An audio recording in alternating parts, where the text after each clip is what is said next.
Welcome back for episode 23 of the Capitol Press Club Legacy Podcast. I'm your host, Dr. Colin Campbell.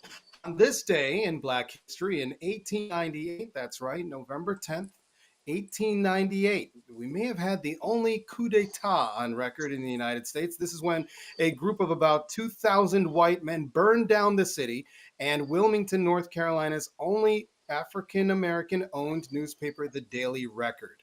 And this happened after there was a city government voted into office that was more integrated and biracial instead of separatist or only white. This mob of white men were so incensed that they would have different people other than white men as part of the city council that they went crazy and decided to burn down the city. And again, the only African-American newspaper in the state at that time. This led to the deaths of at least 14, and some estimates put it as high as 60 or perhaps even more, Black people being killed, mostly Black men. Of course, that exact number may never be known, but we do know that dozens of Black people were killed on that day, which led to the mass exodus of thousands of Black Americans to other parts of the country. And now, after the most recent election here in the United States, there are more questions about not just the country, but media specifically. With more on this and just to discuss and chop it up a bit, I'm bringing in my man, Derek Kenney, who is always in front of the camera and behind the camera, working his magic. Derek, we had an extraordinary election just this past week with the former president now being the next president again, beating Kamala Harris, who rose to ascent as probably the woman who has gotten the farthest or the closest to being elected as president of the United States. And the reason why we're discussing this is not to just talk about politics, but the future of media. We're being faced with a former president, soon to be president again, president-elect, I'll call him from now on. The president-elect is a person who's been pretty adversarial with the media, coining the term fake news. He's also said that he would pull licenses from various news productions that he didn't agree with. And most recently, I think that you have a clip that you wanted to show about his reference to media and how deleterious that could be for members of media going forward. Yeah, and it might need to lend to an overall discussion of the power of the words from who might be a person that might be arguably the most powerful person in the world. So his words inspire action from very top of government or world policy to John Q. America, just residents and citizens. So it's very disturbing when we look at something like this, where at a rally he talks about or speaks jokingly about placing journalists and media organizations in harm's way.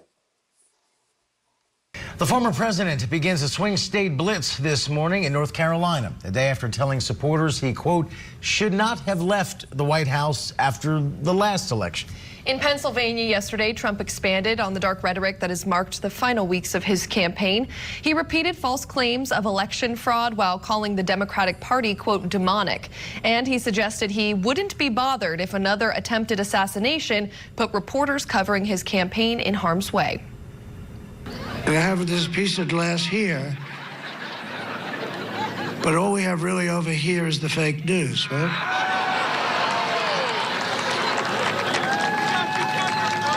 And to get me, somebody would have to shoot through the fake news, and I don't mind that so much, because I don't mind. In the past, Trump has called for shutting down TV networks over news coverage he didn't like and suggested that if the Washington Post went out of business, it would be good for the country. A campaign spokesman said yesterday's remarks had, quote, nothing to do with the media being harmed. Wix. Now, we have to remember that coming out of that, when he mentions the Washington Post, that he also has already created a ripple effect in media even before he's been inaugurated, and that is with the Washington Post not endorsing a candidate for the first time in 36 years, something we've spoken previously in our podcast. We had Gannett newspapers also not endorsing, which included USA Today. We had the LA Times refusing to endorse a candidate. And this broke from tradition for many newspapers. So we're already seeing an effect, a Trump-like effect on how media are making decisions. Not to mention that this is a person who has been shot at before. So for him to make those seemingly reckless comments could put media in harm's way by terrorist activity and potentially by the president-elect himself, who may try to pull licensing or shut down media outlets that may not always frame him most positively. And furthermore, Derek, I don't want to filibuster this whole thing, but could this affect media in a way that it would skew or be biased towards him for fear that they could be shut down? So instead of giving us the truth and looking at his policies in a more critical way, they look at it in a more favorable way so that they think it will protect them from being shut down or disrupted in some way. One might argue that is already happening. The evidence is that these major, highly influential media organizations that have been trusted for many years, and we've talked about the need for America to lean on institutions like the Washington Post, like the LA Times, that have journalistic integrity to find real and true information, to be affected, to possibly be affected by the President of the United States to do something, make decisions that are not based on editorial decisions, not based on journalism, not based on integrity, but on fear or undue influence. For instance, as you head into an election, people look towards these organizations for some type of leadership. And in past years, probably I guess the last 70 years, last 40 years or so, they'd get that in the form of those recommendations from the LA Times, from the Washington Post, from the Gannett newspaper group. And I'm not sure if you were, and we're not a political experts, and we're not assessing the politics of this. We're not looking at how this may have necessarily affected the election, but we have to say it did. How many thousands? These are all local newspapers, but they also have a national readership, and leaders in the industry really are affected. And then Gannett, when we found out that Gannett News followed suit along with all the others, and decided that they're not going to make a recommendation as well. And this is I would say this is a harder hit, because Gannett's not only a national news organization, but it has a network of smaller papers that provide hyperlocal news and influence across the country. So it's really disturbing in some way that he's willing, he's able, and I guess the president's always been able to affect this type of change in organizations and businesses of all types, but he's willing and kind of flippant about calling for change or intimidating these mighty institutions. And I'm not saying they were intimidated, because perhaps they weren't. Perhaps there are good business reasons for why they did what they did, and maybe there are reasons that are outside what looks to be intimidation or trying to curry favor from the incoming president-elect. Yeah, he's definitely very cavalier about the way that he spoke about being about somebody possibly shooting through the fake news media or fake news to get to him.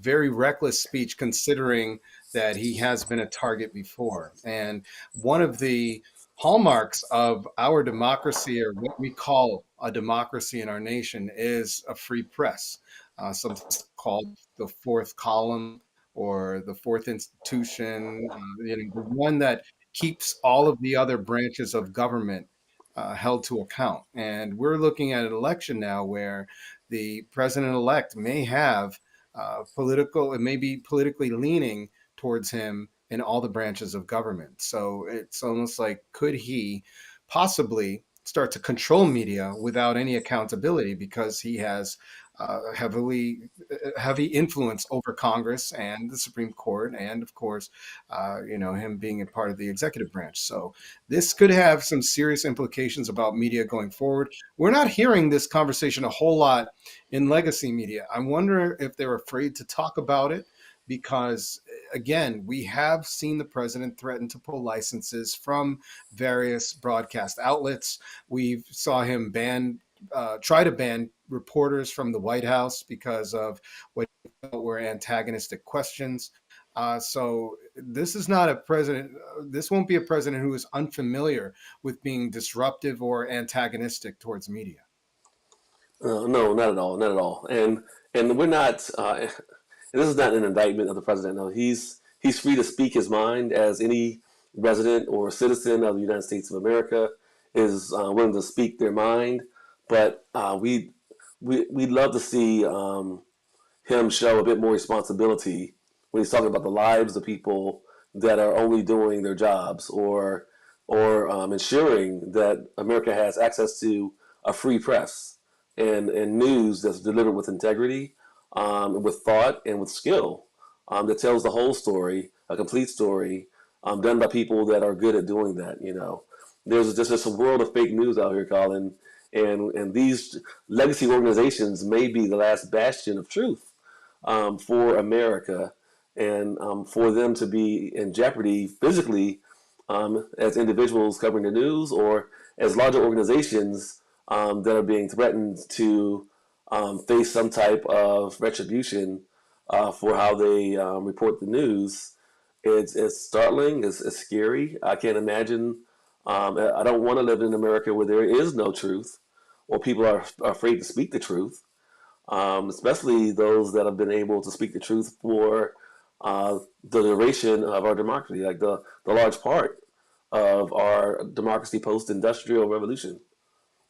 Yeah, and I would dare to say that when we have these breaches of trust in government, when we see this disruption, it's really the communities, minority communities that are affected most impactfully, where you have the greater majority is able to buffer some of the less appealing overtures from the government. You have many Black Americans who could be at risk, especially when we already have challenges with our media as it is, trying to get different messages out there. We have to remember that during the Trump administration, the term fake news was very popular, and so was the term alternative facts.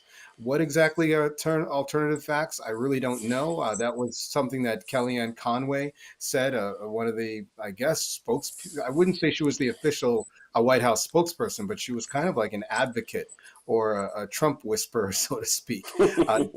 Administration, right? She kind of put into words what the president at that time was thinking, and alternative facts was something that I remember her saying. So are we in for another era of this kind of mindset where the truth can be altered in a way that doesn't even really represent the truth anymore, but is to be accepted as such? And I think that's what a lot of people are worried about, as well as the accessibility and the proliferation of freedom of speech when it comes to our media, or will it be controlled much like in an autocrat nation, which he also has in the past aligned himself with? This is not me trying to take a political side or anything, but he has spoken very friendly of Vladimir Putin, of Kim Jong-un, of Xi Jinping. These are all people who have really cramped down on any type of opposition news or opposition media to them, which is really antithetical to the ethos of America. But under new leadership, with this in mind, we may be faced with a new paradigm. Yeah, and I think I can't talk about it enough. The term leadership, kind of how important it is, and when I speak about him being more responsible with his words, is that when he speaks with such recklessness in some ways, and he speaks in some ways in a manner that hurts some audiences directly, it kind of emboldens the darker side of America that we thought might be part of the past, or that have descended so far in our past that they're not relevant anymore. But I think, as we'll talk about later, they are still very relevant, and maybe they are a bit more relevant and emboldened thanks to, in no small, attribution to the way that the president communicates, or perhaps what his presidency means to many Americans. But it saddens me as an American that he doesn't realize how powerful he is. And I'm not saying he's a bad person. I just don't know if he fully realizes that his words, can hurt people. His words can affect action in people that really see him, as they should, as the most powerful man in the nation and the leader of one of the most powerful countries in the world. He is our leader, all of us. But it's his responsibility to us as our president to be responsible with what he says. If it's a joke, make sure people know it's a joke. You don't want to have some 16-year-old going around thinking he needs to eliminate fake news because he heard Donald Trump say something about, make some innuendo about it during a speech. He has to be a lot more responsible with his words. He has the most powerful words in the world right now, and it's not always been aligned, associated with the truth, and that's a sad day. But I'm praying for him as a president. I hope that he does good for the country and does a lot better than he's done in the past.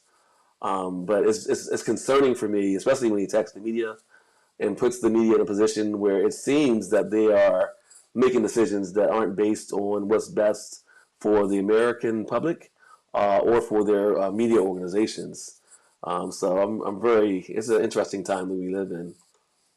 Yeah, one of the things that we did discuss was how this can impact members of Black society. And we're already seeing a ripple effect of just the way that communications are coming out when it deals with members of our society, of our community. And one of the things, going back to North Carolina, they're looking at are allegedly some racist texts or messages coming out of the Ku Klux Klan in North Carolina that would antagonize Black women from now until the inauguration. And who's to say that they wouldn't do it afterwards? But part of this messaging was that these attacks, rhetorical attacks, would be harassing to Black women from now until towards the end of January. So this, again, we were seeing. And why are we tying this into, again, the political realm? Well, they said until the inauguration. So obviously this has a political tie to it. And these messages came out around November 2nd. So this is just a few days before Election Day, where these things were disseminated and where people started to read them. Now, again, the FBI, local law officials, law enforcement officers are investigating this. But of course, so far, they have not said who is responsible for these messages. They do believe that they're connected to the Ku Klux Klan, which, as we know, has a history of being antagonistic and murderous towards Black people, and at the very least spreading very biased negative propaganda about Black Americans and also people of other racialized groups who are non-white. So again, this is a very sinister group that is still in existence, go figure. A few years ago when Jeff Sessions was the Attorney General, again, during the Trump administration, where he wanted to go after Black extremists, Black identity extremists was going to be the focus of that administration, to go after them. I don't know what a Black identity extremist is. I haven't heard any arrests of any Black identity extremists in recent days, but I can tell you that Ku Klux Klan allegedly is sending out messages. And we've heard about the Ku Klux Klan since the post-Reconstruction era at the beginning of the 20th century. So it's very interesting how this group is now digitally sophisticated enough to send out terrorist messages to Black women, but Black identity extremists was the focus of the first Trump administration as far as threats to our society. So this is something else, we'll be looking out for as far as communication and media in our space for conceivably at least the next 4 years. Yeah, this. I tell you, and I'm gonna. I feel like I'm about to break the fourth wall, but those tweets pissed me off. Saying Massa is going to need you to be at the plantation at 12 a.m. and sending these tweets to our women in Georgia, and then a little 14-year-old girl receiving some type of tweet referring to her indirectly as a slave, or that she needs to act accordingly, and have this type of harassment take place only Yeah. days before an election, the major election. Well, no, Derek, what- are we able to bring up that tweet? So now this is in reference to another tweet that was sent out after the election. So what I was okay. just referring to was happened before the election, where you Mhm. had possibly tweet messages disseminated by the KKK where they're plotting against Black people. This is out of Right. Lexington, North Carolina. But then you had tweets, racist tweets Oh my after the gosh. Okay. and this one is saying, do you have it? Are you able to bring it up, DK? And I could read it if you have it. I don't know if I have the actual tweet. Okay, let me read it really quick. Mhm. This is what the tweet said. Greetings to the addressee. I won't say the name. You have been selected to pick cotton at the nearest plantation starting 11/7/2024. Please be ready at 8 a.m. sharp with your belongings. Our executive slave catchers pick you up in a brown van. Be prepared to be searched once you've entered the plantation. You are in plantation group 7. So no one, I listen, I don't know what plantation group 7 means. Yep. And I read it as it was typed, as you could tell, probably not the most literate person writing these tweets. But again, these were tweets that were sent out to various women. And as you said, Derek, somebody who was 14 years old. So you had children who were very upset by this, learning that in what is supposed to be a post-racial America that George Stephanopoulos said many years ago, I think after Obama was elected, that they are not in anywhere close to a post-racial America, that it's still very racialized. At the same time, you hear politicians saying that we don't live in a racist country. I think that's aspirational, but the reality of it is in media and communications that we're getting every day, especially on our cell phones and tablets, we're seeing this uptick in racist messaging. And I think that's very concerning, especially in an upcoming administration that has not been too sensitive to those types of situations. And I wonder how the president's administration will respond if indeed this is a trend where native terrorist organizations feel emboldened to use technology to harass and intimidate and terrorize residents, citizens all over the country. How will Trump's Justice Department deal with that? How will Trump, as a leader of our country, deal with attacks on members of its citizens? And this is what we'll have to find out, and we'll have to. And we as I'm not saying we as Capitol Press Club, but I will say that we need to see what happens, and maybe we need to make sure that we hold the president accountable for dealing with these type of things that he may have inadvertently or indirectly caused by the way he carries himself, or the way he messages, or the way he leads, with maybe without purpose. I'm not saying he's trying to guide people towards any organizations or any actions, but it seems to be rising in the wake of his popularity and incoming presidency. Yeah, definitely has. I mean, we're talking about it right now. Is that it surrounded the election, and it surrounded a person who has been elevated by lots of racist characters. Let's be frank. There have been videos of people flying Nazi flags and aligning themselves with the KKK as they also fly a Trump flag or an American flag, zipping around in a boat. I believe this happened in Jupiter, Florida recently. So this is, again, almost like a way of saying, hey, you have a safe space during my presidency to talk about whatever you feel like saying to minority groups, no matter how racist it is. We can only hope right now. Again, we're speculating, so I do want to put that out there. We don't know for sure what the president-elect is going to do. But if past this prologue, it does seem like he would probably not pursue some of these more racialized or racist incidents that seem to target people based on their ethnicity or their race. Again, we'll have to see. We don't know exactly right now. And I think that's what is raising a lot of concerns. And also the media coverage surrounding it.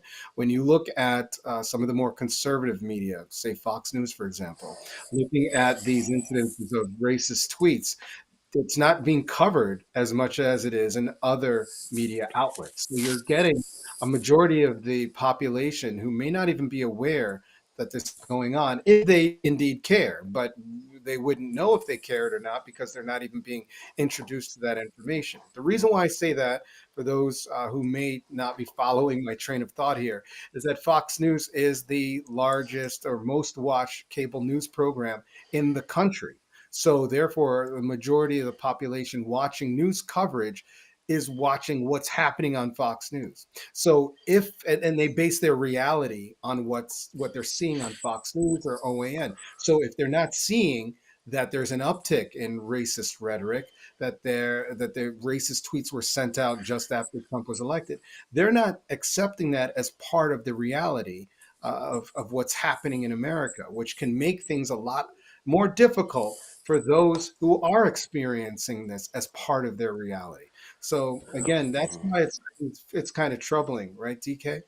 Yeah, yeah, and the trouble with that is exactly what you said, is that earlier, or like last year sometime, was it the last couple of years, Fox News was sued, and as a result of that suit, they now proclaim themselves to be an entertainment news or an entertainment TV organization. I don't think, do they proclaim themselves as a news still as a news organization? I thought they Yeah, reworded who they I are think as they're an doing it news and organization. entertainment, but this is after the Yeah. lawsuit involving Dominion, the voting machines, where they said that Hmm. they were vandalized and that they gave out skewed information, and then of course Dominion was losing money over this because of these were unverified statements. They later sued Fox News for the tune of, I believe, $78 million. It was a lot of money that Fox News lost. I know it was about as much money as the TARP, wasn't it?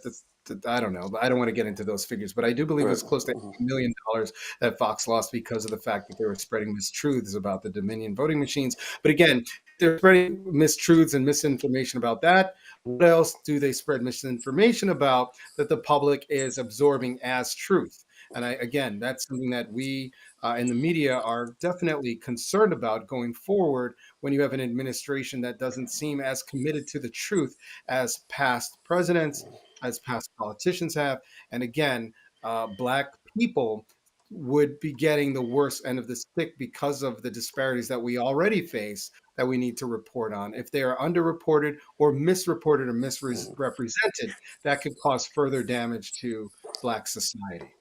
So, DK, I hate to end this broadcast on such a sad and almost discouraging note, except that we still have to do our part as journalists to keep delivering the truth, spreading the truth, and committing ourselves to representing the truth about situations that can be very challenging to our society and our experience as humans on this earth. Colin, thank you so much for that.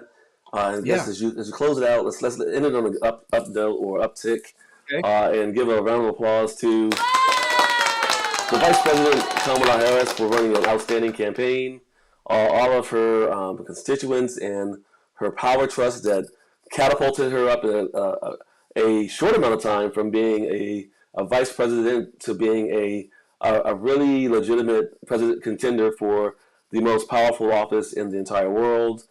She conducted herself with class all the way to the very end, where she gave her concession speech without calling for any type of anarchy. Not going to say that that's something that's happened before in our country. Peaceful transition. We will see a Exactly. peaceful transition. Yeah. I will say they both ran, I guess, effective campaigns. We're a nonpartisan organization. Of course we are, yes. Hmm.